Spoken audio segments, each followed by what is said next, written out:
Assalamualaikum warahmatullahi wabarakatuh. Di sini saya akan menjelaskan tentang ilmu fikih. Fikih secara bahasa yaitu al-fahmu, yaitu faham. Sedangkan secara istilah yaitu al-ilmu bil ahkamis syar'iyyah allati tariquha bil ijtihad, yaitu ilmu yang membahas tentang hukum-hukum syariah yang mana penggalian hukumnya dilakukan dengan cara ijtihad. Sebagaimana seperti yang kita ketahui bahwasannya niat di dalam wudhu itu wajib, kemudian sholat witir itu sunnah, dan yang lain sebagainya.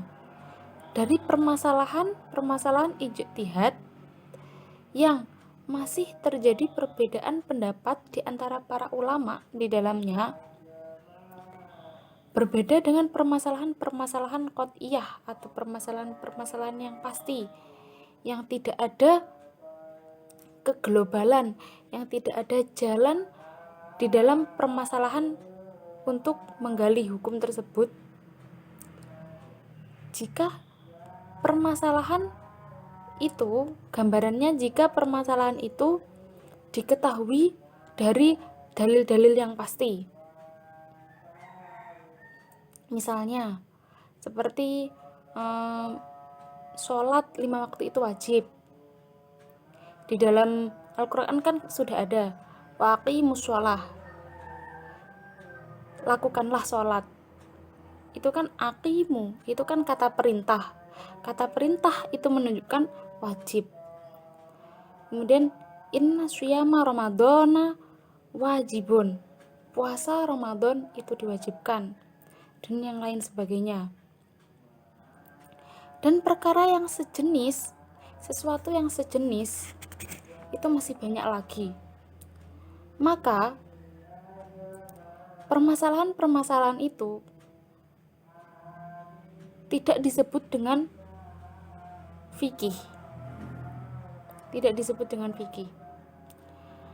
Akan tetapi disebut dengan dzon, wahm, seperti itu. Dzon di sini maksudnya adalah dugaan.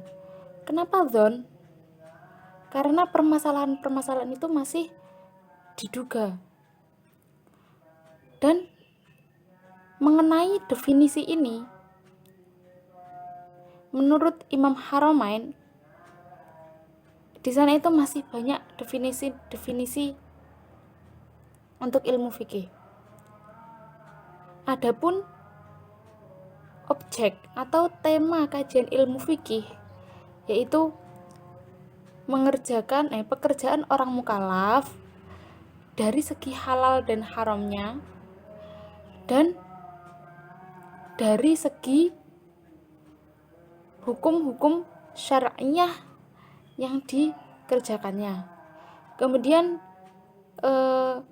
sumber-sumbernya itu dari apa? Sumber-sumbernya ilmu fikih itu dari kitab, as-sunnah, al-ijma' dan qiyas. Dan faedah-faedah mempelajarinya yaitu dapat melakukan perkara-perkara yang diperintahkan oleh Allah, menjauhi larangannya, sehingga menghasilkan perkara-perkara yang berfaedah di dunia maupun di akhirat. Setelah kita mempelajari tentang ilmu fikih, definisi ilmu fikih, kita juga harus mempelajari tentang kaidah-kaidah fikih yang biasanya juga disebut dengan qawaidul fiqhiyah. Di dalam memahami suatu ilmu, di dalam memahami kaidah-kaidah fikih, ulama merumuskan 10 hal penting agar dapat dipahami dengan mudah dalam bentuk syair, yaitu inna mabadi kullu fanin asyrota al-haddu wal maudu'u thumma thamrota wa fatluhu wa nisbatu wal wadi'u wal ismul istimdaduhu musyari'u wa masailul ba'dul bi ba'di iktafa wa mandarul jami'a hadza syarafa. Definisi kaidah ilmu fikih adalah undang-undang yang mengetahui kejadian suatu kejadian yang tidak ada nas di dalam Al-Quran, As-Sunnah, atau ijma'. Kemudian yang kedua adalah maudhu', yaitu objek kajian, yaitu ilmu fikih itu mengkaji perbuatan orang mukallaf dari aspek ketetapan hukum syariat yang disertai dengan dalil-dalil perbuatan tersebut.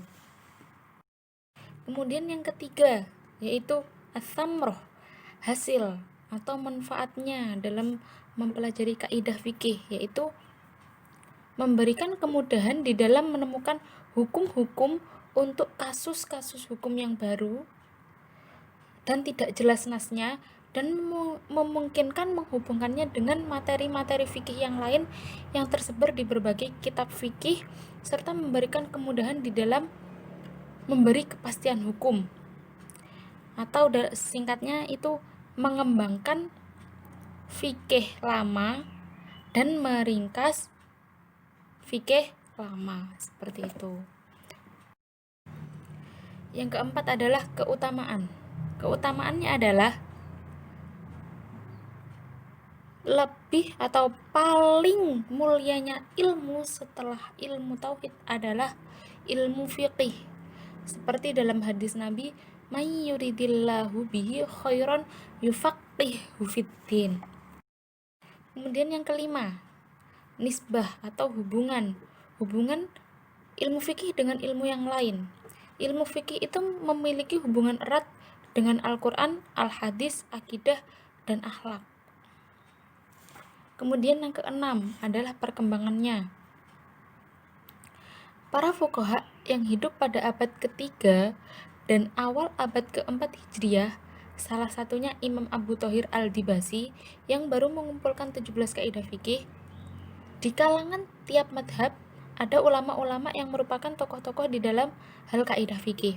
Misalnya Imam Izzuddin bin Abdissalam, salah satu ulama yang bermadhab Syafi'i yang telah menyusun kitab yang berjudul Qawaidul Ahkam fi Masholihil An'am. Kemudian yang ketujuh yaitu al-ism, yaitu namanya.